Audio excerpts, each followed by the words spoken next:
Hey guys, hope you're all doing well.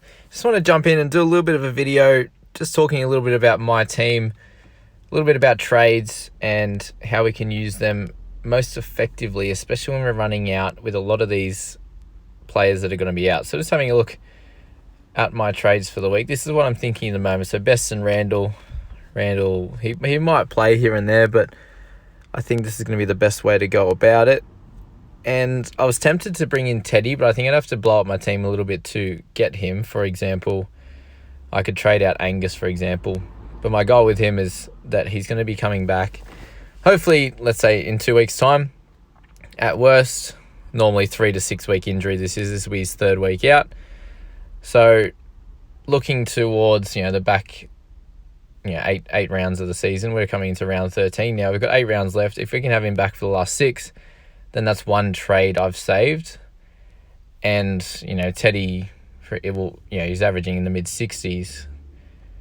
Lomax is 45 to 50 there. 45.8 even with a shocker. That's his first game with an absolute shocker. And he didn't even play terribly, just had a bunch of missed tackles and errors in there. So he'll bounce back. The thing I'm really excited about with him is the fact that he's centre and wing fullback, which if we look at my team now, I'm playing Hamiso in there this week. So once Pappy's back this week, after this week, he's going to switch for Hamiso, and he's the only one that I'm sitting there as cover in that position. So if I did have issues in the centres, I'd like to have someone that I can switch in between. So having Lomax, Crichton and Mitchell there as centre wing fullback, I think is going to be beneficial in the long run.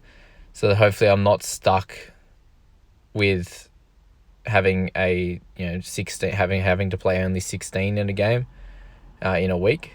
I'm thinking about bringing in Hines this week just as a complete cash out, who has that dual position as well. I can switch him around, and if there is an injury to Pappenhausen, for example, or he's rested again, then he's likely the one to come back in and take that position, and I can use him as a scorer in that week. And there's a chance that he comes in and supports one of the other backline roles as well. Like he did on the weekend there. He plays off the bench or something like that. So that's purely cash out. And then we're looking at, the team's fairly well set. Thank God Ben Hunt got his dual position, so I can move him up for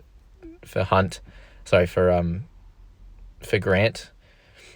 Otherwise, I would have had to bring in a hooker. So yeah, I got rid of Appy 2 weeks ago, and turns out I probably should have got rid of Crichton instead. But I definitely feel like Crichton's much more of a keeper than Appy is, and I had a bunch of hookers at the time. So that's what I'm thinking now. I've got Grant, Pappy, and Crichton to come back, which will bolster those positions there.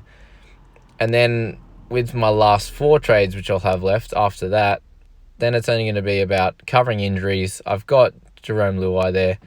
We can use him to possibly upgrade. You've got him, you've got Hamiso. Can maybe upgrade a Crichton or Latrell, something like that. But where my team's at now, I think the best idea is just to be able to hold my trades from here. And I think that's going to have to last me out for the rest of the year.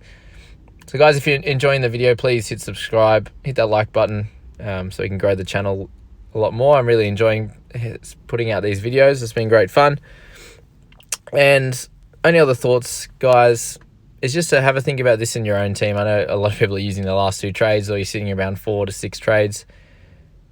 Try not to chase, right? I've seen people trying to get rid of Puppy or Grant this week. Just leave them in. Just cop the week. If you have to play 15 or 16 this week, but then you'll be back to full strength next week, then just do that. There's no point trying to field 16 or 17 to get an extra 30 or 40 points this week, even 60 points, right? Even if you can get that, having your gun players and having trades available for the last few rounds should net you, 120 or 180. So you'd be 60 or 120 in the positive come the end of the season. So just have a bit of a longer term perspective on those trades, and I think that'll put you in better stead. So that's how I'm trying to look at it right now. I've got Hines, and he's probably not going to score great. I'm not expecting him to. Same with Hamiso, for example. But it's just what I have to do this week. and puts me in a better position, you know, with Lomax coming in. He's definitely a keeper in centres and also wing fullback. So I'm bringing in a keeper. Unfortunately, I'm having to trade, one of my other keepers, but that's injuries for you. And we got unlucky with Randall, so there's nothing we can do there. But coming out of this week, I think we'll be in good stead. And hopefully Crichton, Puppy and Grant come back to cover, Luai, Hines and Hamiso, for example, or Sirenen could be in that option. So, yeah, I think we'll be in a good spot. And just think about that for your own team, guys, and let me know where you're at with trades. Let's have a little bit of discussion with that in the comments. I'm really enjoying that. And we'll see you in the next video, guys. Good luck with your trades.